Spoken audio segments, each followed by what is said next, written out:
مشہور مورخ طبری، ابن اسحاق واقدی اور سیف بن عمر نے یہ واقعہ بیان کرتے ہوئے لکھا ہے کہ اس سے پہلے بھی ایک ایسا واقعہ ہو چکا تھا۔ ایک سالار ایاز بن غنم نے محاذ سے مدینہ میں قاصد بھیجا تھا کہ کمک کی ضرورت ہے۔ خلیفہ ابوبکر رضی اللہ عنہ نے صرف ایک آدمی عبد بن احف الحمیری کو کمک کے طور پر بھیجا تھا۔ اس وقت بھی اہل مجلس نے حیرت کا اظہار کیا تھا اور امیر المومنین نے یہی جواب دیا تھا جو قعقاع رضی اللہ عنہ کو خالد کے پاس بھیجنے پر دیا تھا۔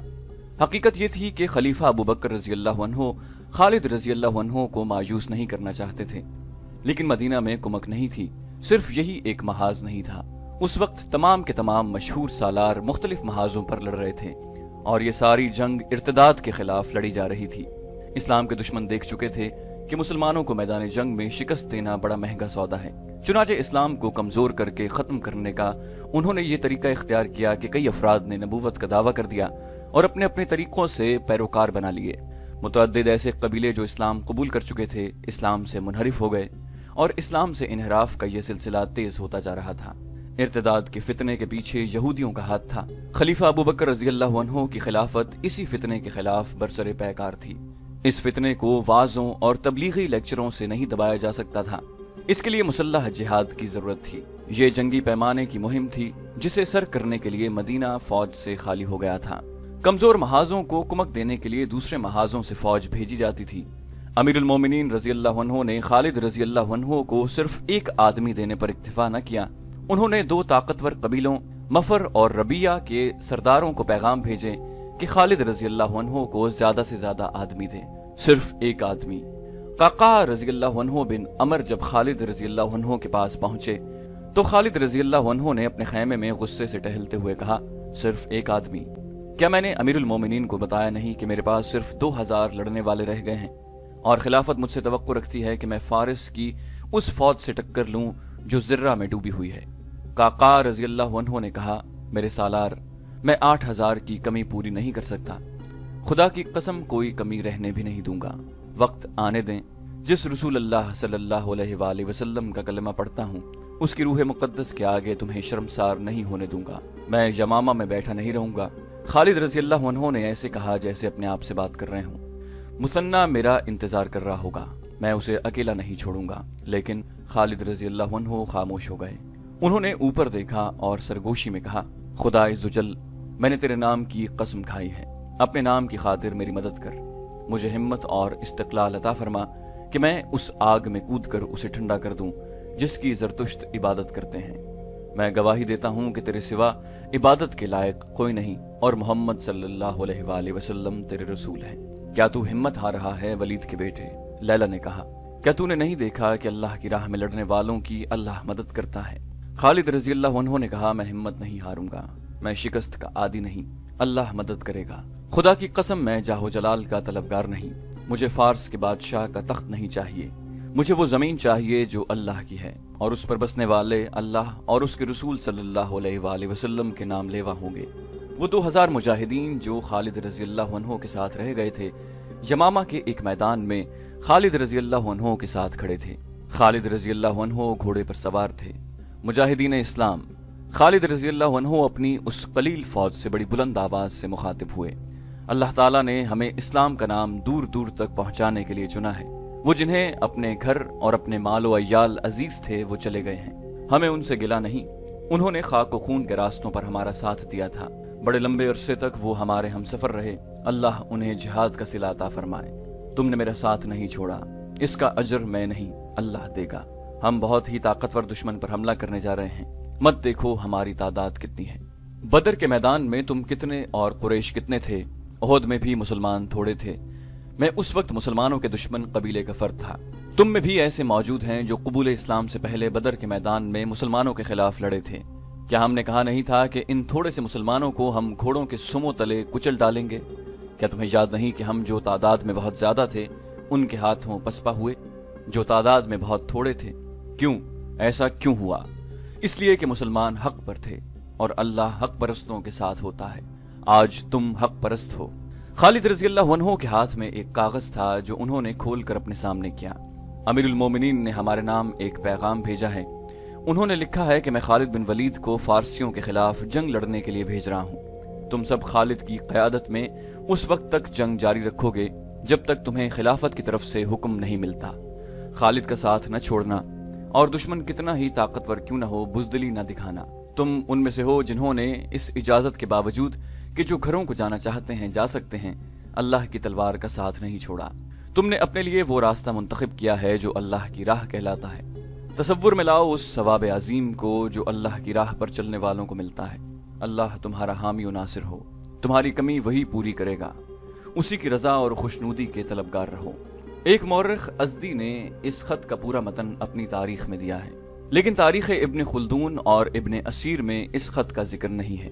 ان 2000 مجاہدین کو کسی واز کی یا اشتعال انگیزی کی ضرورت نہیں تھی، یہ تو رضاکارانہ طور پر خالد رضی اللہ عنہ کے ساتھ رہ گئے تھے۔ ان میں بیشتر ایسے تھے جنہوں نے رسول کریم صلی اللہ علیہ وسلم کے دست مبارک پر بیعت کی اور اسلام قبول کیا، اور آپ صلی اللہ علیہ وسلم کی قیادت میں لڑائیاں لڑی تھیں۔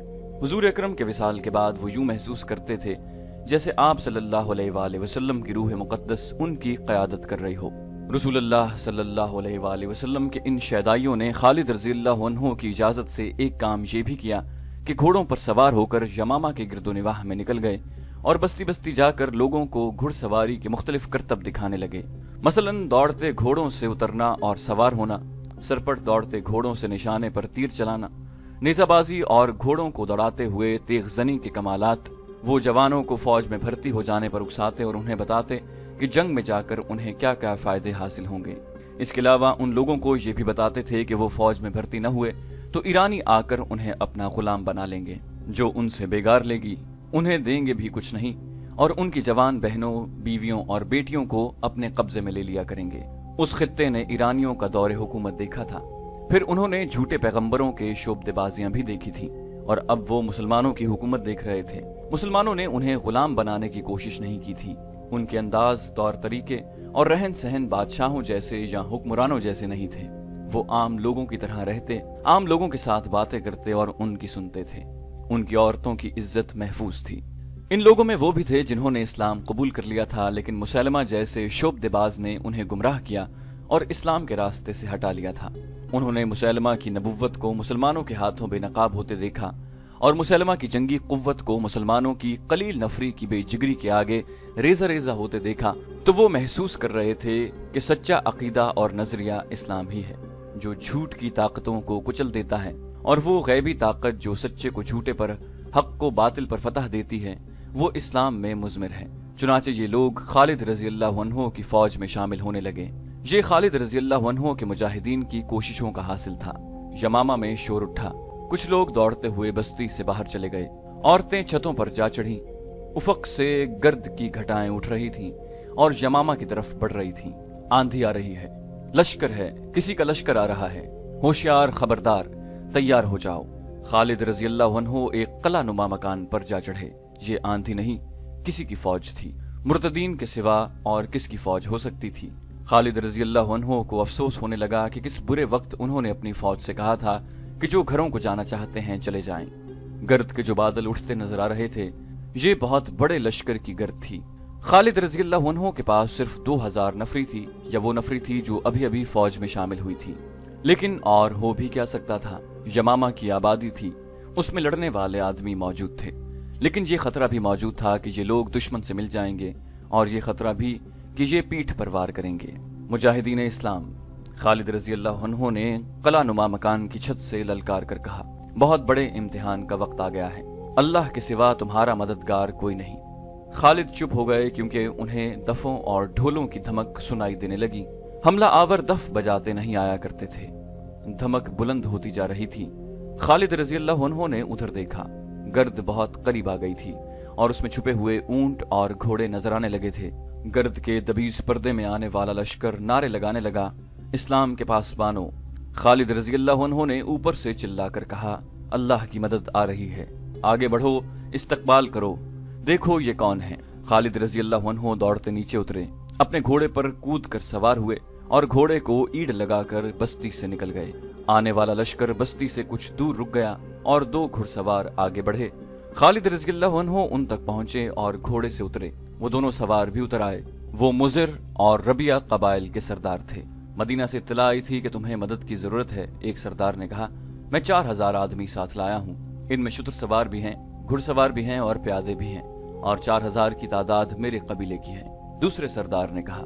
खालिद रजी अल्लाह अन्हु ने फरत मुसर्रत से दोनों को अपने बाजुओं में ले लिया और खुशी से कांपती हुई आवाज में बोले, अल्लाह की कसम, अल्लाह ने मुझे कभी मायूस नहीं किया। खालिद रजी अल्लाह अन्हु के पास अब 10,000 नफरी का लश्कर जमा हो गया था। उन्होंने मुजिर और रबिया के सरदारों को अच्छी तरह समझा दिया कि उन्हें कहाँ जाना है और दुश्मन कितना ताकतवर है। हम तुम्हारी मदद को आए हैं वलीद के बेटे, एक सरदार ने कहा। हमारी मंजिल वही है जो तुम्हारी है। मदीना से हमें इत्तला मिली है कि अमीर लश्कर तुम हो। दूसरे सरदार ने कहा, जहां कहोगे चलेंगे, दुश्मन जैसा भी होगा लड़ेंगे। खालिद रजी अल्लाह अन्हु ने ईरानी सल्तनत के एक हाकिम हरमज के नाम पैगाम लिखवाया। उस वक्त इराक ईरान की शहनशाही का एक सूबा था। उसका हाकिम या अमीर हरमज था, जिसकी हैसियत आजकल के गवर्नर जैसी है। वो बड़ा ही बदतैनत, झूठा और फरेबकार था। कमीनगी में उसका नाम ज़रबुल मिसल के तौर पर इस्तेमाल होता था। खालिद रजी अल्लाह अन्हु ने उसके नाम खत में लिखवाया, तुम इस्लाम कबूल कर लोगे तो तुम्हारे लिए अमन होगा, अगर नहीं तो अपना इलाका सल्तनत इस्लामिया में शामिल कर दो। उसके हाकिम तुम ही रहोगे और मदीना की खिलाफत को जजिया अदा करते रहोगे। इसके इवज तुम्हारी और तुम्हारे लोगों की सलामती और दिफा के जिम्मेदार हम होंगे। अगर ये भी मंजूर नहीं तो तुम अपनी सलामती के जिम्मेदार खुद हो। अल्लाह ही जानता है कि तुम्हारा अंजाम क्या होगा। फतह और शिकस्त अल्लाह के इख्तियार में है, लेकिन मैं तुम्हें खबरदार करना अपना फर्ज समझता हूँ कि हम वो कौम हैं जो मौत की उतनी ही आशिक है जितनी कि तुम्हें जिंदगी अजीज है। मैंने अल्लाह का पैगाम तुम तक पहुंचा दिया है। खालिद रजी अल्लाह अन्हु ने ये खत एक एलची को देकर कहा कि वो 2 मुहाफिज अपने साथ ले जाए और जिस कदर तेज जा सकता है ये पैगाम हरमज तक पहुंचाए और जवाब लाए। तुम्हारी वापसी तक मैं यमामा में नहीं हूंगा। खालिद रजी अल्लाह अन्हु ने एलची से कहा, मुझे इराक की सरहद पर कहीं ढूंढ लेना, उबला को याद रखना, वहां से तुम्हें पता चल जाएगा कि मैं कहाँ हूँ। एलची की रवानगी के फौरन बाद खालिद रजी अल्लाह अन्हु ने 10,000 के लश्कर को कूच का हुक्म दे दिया। खालिद रजी अल्लाह अन्हु को पता नहीं था कि अल्लाह की अभी और मदद उसकी मुंतजिर है। अमीरुल मोमिनीन अबू बकर रजी अल्लाह अन्हु ने शुमाल मशरिकी अरब के इलाकों में आबाद 3 कबीलों के सरदारों मजूर बिन आदि, हरमला और सुलमा को पैगाम भेजे थे कि अपने अपने कबीले के ज्यादा से ज्यादा ऐसे आदमी मुसन्ना बिन हारिसा के पास ले जाएं जिन्हें जंग का तजुर्बा हो और जो पीठ दिखाने वाले न हों। उन्हें ये भी लिखा गया था कि खालिद रजी अल्लाह अन्हु अपनी फौज लेकर आ रहे हैं और वो उनके और अपने लश्कर के सालारे आला होंगे। उबला और दीगर ऐसे इलाकों में जहां अरबी मुसलमान ईरानियों के महकूम थे, सूरत हाल कुछ और ही हो चुकी थी। पहले मुसन्ना बिन हारिसा ने इन बस्तियों के चंद एक जोशीले जवानों को ईरानियों की फौजी चौकियों और फौजी काफिलों पर शबखून मारने के लिए अपने साथ रखा हुआ था, लेकिन अब इस महकूम आबादी में से एक फौज तैयार करनी थी। कुछ फौज तो उसने अपने कबीले बकर बिन वाइल से तैयार कर ली थी, जो मदीना के एक सालार इला बिन हजरमी के दोष बदोश इराक की सरहद के इलाकों में मुर्तदीन के खिलाफ लड़ी भी थी। मुसन्ना ने ईरानियों के महकूम मुसलमानों को इत्तला भेज दी थी कि जिस कदर जवान आदमी वहां से निकल कर बाहर आ सकें आ जाएं। मुसलमानों का वहां से निकलना खतरे से खाली नहीं था, क्योंकि जरतुश्तों की फौज मुसलमानों की बस्तियों पर कड़ी नजर रखती थी। उन्हें मालूम था कि उन पर शबखून मारने वाले यही मुसलमान हैं। अब ईरान की फौज को नए अहकाम मिले थे। ये अहकाम जारी करने वाला इराकी सूबे का हाकिम हरमज था। चंद ही दिन पहले का वाकया था कि खालिद रजी अल्लाह अन्हु का एलची हरमज के दरबार में पहुंचा। ये शहनशाहों का दरबार था। हरमज को जब इत्तला दी गई थी कि मदीना के सालार खालिद रजी अल्लाह अन्हु का एलची आया है, तो हरमज ने चेहरे पर नफरत और रौनत के आसार पैदा कर लिए थे। मैं किसी मुसलमान की सूरत नहीं देखना चाहता, उसने कहा था, लेकिन मैं देखना चाहता हूं कि वो क्यों आया है। जरतुश्त की कसम, एक दरबारी ने उठकर हरमज से कहा, खालिद का एलची कोई पैगाम लाया होगा जो उसकी अपनी मौत का पैगाम साबित होगा। हरमज ने कहा, ले आओ उसे अंदर। खालिद रज़ी अल्लाहु अन्हु का एलची 2 मुहाफिजों के साथ बड़े तेज कदम उठाता हरमज के दरबार में दाखिल हुआ और सीधा हरमज की तरफ गया। 2 बर्छी बरदारों ने सामने आकर उसे रोका, लेकिन वो दोनों के दरमियान से गुजरकर हरमज के सामने जा खड़ा हुआ। अस्सलामु अलैकुम, एलची ने कहा। हरमज आतिश परस्त को खालिद बिन वलीद सालार मदीना का सलाम पहुंचे, जिनका एक पैगाम लाया हूं। हम उस सालार का सलाम कबूल नहीं करेंगे जिसके एलची में इतनी भी तमीज न हो कि वो हमारे जाहो जलाल को पहचान सके। हरमज ने हक़ारत से कहा, क्या मदीना में जंगली और गंवार आबाद हैं? क्या तुम्हें नहीं बताया गया कि तुम एक शाही दरबार में जा रहे हो? तुम्हें दरबार के आदाब नहीं सिखाए गए? मुसलमान सिर्फ अल्लाह के दरबार के आदाब से आगाह होता है। एलची ने जुर्रत से सर कुछ और ऊंचा करके कहा, उस इंसान को इस्लाम कोई हैसियत नहीं देता जो अल्लाह के बंदों पर अपने दरबार का रोब गांठता है। मैं तुम्हारा दरबारी नहीं, उस सालार का एलची हूं जिसे अल्लाह के रसूल सल्लल्लाहु अलैहि वसल्लम ने अल्लाह की तलवार कहा है। हरमज के सामने वो तलवार कुंद हो जाएगी। हरमज ने फिरौनों के लहजे में कहा और हाथ बढ़ाकर तहकमाना लहजे में बोला, लाओ तुम्हारे अल्लाह की तलवार ने क्या पैगाम भेजा है। एलची ने पैगाम उसके हाथ में दे दिया, जो वो इस तरह पढ़ने लगा जैसे अजराह मजाक उसने एक कागज हाथ में ले लिया हो। पैगाम पढ़कर उसने उसे मुट्ठी में इस तरह चुड़मुड़ कर दिया जैसे ये एक रद्दी का टुकड़ा हो जिसे वो फेंक देगा। क्या कीड़े मकोड़े ये ख्वाब देख रहे हैं कि वो एक चट्टान से टक्कर ले सकेंगे? हरमज ने कहा, क्या मदीना वालों को किसी ने नहीं बताया कि हरकल भी इस चट्टान से टकराकर अपना सर फोड़ चुका है? क्या हम तुम्हें अपनी फौज की एक झलक दिखाएं ताकि तुम अपने सालार को और अपने बूढ़े खलीफा को बता सको कि इराक की सरहद की तरफ देखने की भी जरूरत न करें। मुझे सालार आला ने सिर्फ ये हुक्म दिया था कि ये पैगाम हरमज तक पहुंचाकर इसका जवाब लाऊं। एलची ने कहा, मैं तुम्हारी किसी बात का जवाब नहीं दे सकता क्योंकि मुझे ऐसा कोई हुक्म नहीं मिला। हरमज ने कहा, तुम जैसे एलची के साथ हम ये सलूक करते हैं कि उसे कैद खाने में फेंक देते हैं। अगर हम रहम करें तो उसे कैद खाने की अजियत से बचाने के लिए जल्लाद के हवाले कर देते हैं। एलची ने पहले से ज्यादा जुर्रत से जवाब दिया, मेरी जान मेरे अल्लाह के हाथ में है। अगर तुम मुसलमान होते तो तुम्हें इल्म होता कि मेहमान के साथ क्या सलूक किया जाता है, लेकिन अल्लाह के मुनकिर और आग के पुजारी से इससे बेहतर सलूक की तवक्को नहीं की जा सकती। मुझे जल्लाद के हवाले कर दो, लेकिन ये सोच लो कि मुसलमान मेरे और मेरे मुहाफिजों के खून के एक एक कतरे का इंतकाम लेंगे। हरमज बिदक कर सीधा हो बैठा। गुस्से से उसकी आंखें लाल सुर्ख हो गईं। वैसी ही सुर्खी उसके चेहरे पर भी आ गई जैसे कि वो खालिद रजी अल्लाह अन्हु के इस एलची को कच्चा चबा जाएगा। निकाल दो इसे हमारे दरबार से, हरमज ने गरज कर कहा। 4-5 दरबारी जिनके हाथों में बर्छियां थी तेजी से आगे बढ़े। एलची के दोनों मुहाफिजों ने तलवारें निकाल ली। पहले वो दोनों एलची के पीछे खड़े थे, अब वो एलची के पहलुओं में इस तरह खड़े हो गए कि उनकी पीठें एलची की तरफ थी। हरमज, एलची ने बारोब आवाज में कहा, जंगजू मैदान जंग में लड़ा करते हैं, अपनी ताकत का घमंड अपने दरबार में मत दिखा। मुझे अपने सालार के पैगाम का जवाब मिल गया है, तुझे हमारी कोई शर्त कबूल नहीं, यही है तेरा जवाब। हरमज ने गुस्से से कांपती हुई बुलंद आवाज से कहा, निकल जाओ इस दरबार से। अपने सालार से कहना कि मेरी ताकत को मैदान जंग में आजमा ले। हरमज के बर्छी बरदार दरबारी उसके इशारे पर रुक गए थे। एलची के मुहाफिजों ने तलवारें न्यामों में डाल दी। एलची पीछे को मुड़ा और तेज कदम दरबार से निकल गया। दोनों मुहाफिज उसके पीछे पीछे जा रहे थे। हरमज ने मुट्ठी खोली जिसमें खालिद रजी अल्लाह अन्हु का पैगाम चुड़मुड़ किया हुआ था। चूंकि ये पैगाम बारीक खाल पर लिखा हुआ था, इसलिए ये मुट्ठी खोलते ही सीधा हो गया। हरमज ने यह पैगाम फारस के शहनशाह उर्दशेर की तरफ इस इत्तला के साथ भेज दिया कि वो मुसलमानों से मुकाबले के लिए फौरी तौर पर सरहद की तरफ कूच कर रहा है और वो मुसलमानों को सरहद से दूर ही खत्म कर देगा। हरमज का इकबाल बुलंद हो। उसके एक दरबारी ने कहा, जिस दुश्मन को आप सरहद से दूर ही खत्म करना चाहते हैं वो पहले ही सरहद के अंदर मौजूद है। हरमज ने सवालिया निगाहों से उसकी तरफ देखा। ये वो अरबी मुसलमान हैं। उस दरबारी ने कहा, जो दजला और फरात के इस इलाके में आबाद हैं जहां ये दोनों दरिया मिलते हैं। ये इलाका उबला तक चला जाता है। उन्होंने कभी की सल्तनत ईरान के खिलाफ जंग शुरू कर रखी है। मदीना वालों ने हम पर हमला किया तो ये मुसलमान उनसे मिल जाएंगे।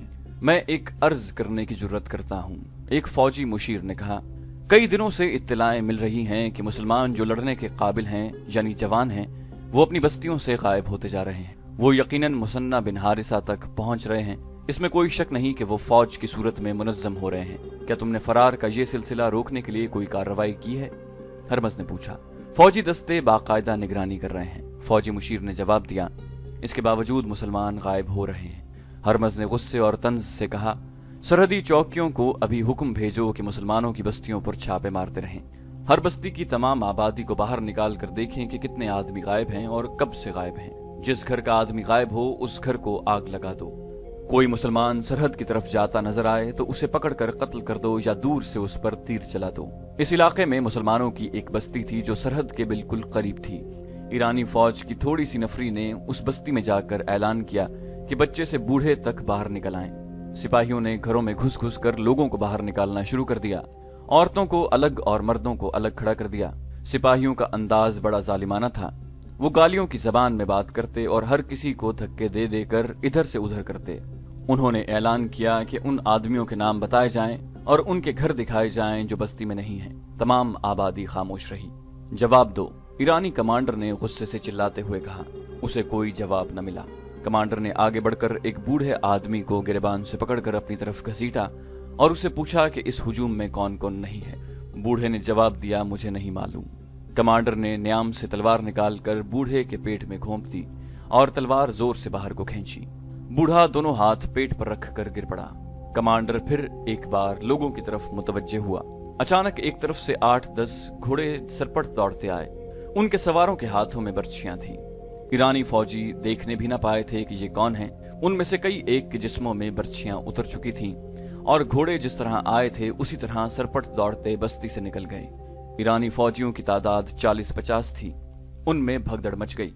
उनमें से 8-10 जमीन पर पड़े तड़प रहे थे। घोड़ों के कदमों की धमक सुनाई दे रही थी जो दूर हटती गई और अब फिर करीब आने लगी थी। अब फौजियों ने भी बर्छियां और तलवारें तान ली और उस तरफ देखने लगे जिधर से घोड़ों की आवाजें आ रही थी। पीछे से बस्ती की आबादी उनके ऊपर टूट पड़ी। इन सिपाहियों में से वही जिंदा रहे जो किसी तरफ भाग निकले थे। जब सवार बस्ती में पहुंचे तो उन्हें घोड़े रोकने पड़े, क्योंकि उनकी राह में बस्ती के लोग घायल थे जो ईरानी फौजियों का कश्तो खून कर रहे थे। इससे पहले मुसलमानों ने यूं खुले बंदों ईरानी फौज पर हमला करने की जरूरत नहीं की थी।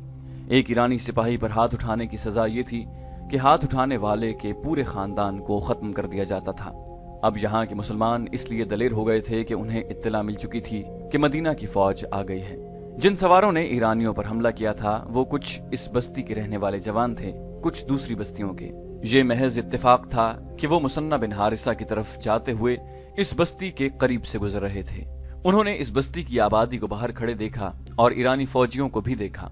वो छुपकर आगे निकल सकते थे, लेकिन ईरानी कमांडर ने बूढ़े के पेट में तलवार घोंपी तो सबने आपस में सलाह मशवरा किए बगैर घोड़ों के रुख उसी तरफ कर लिए।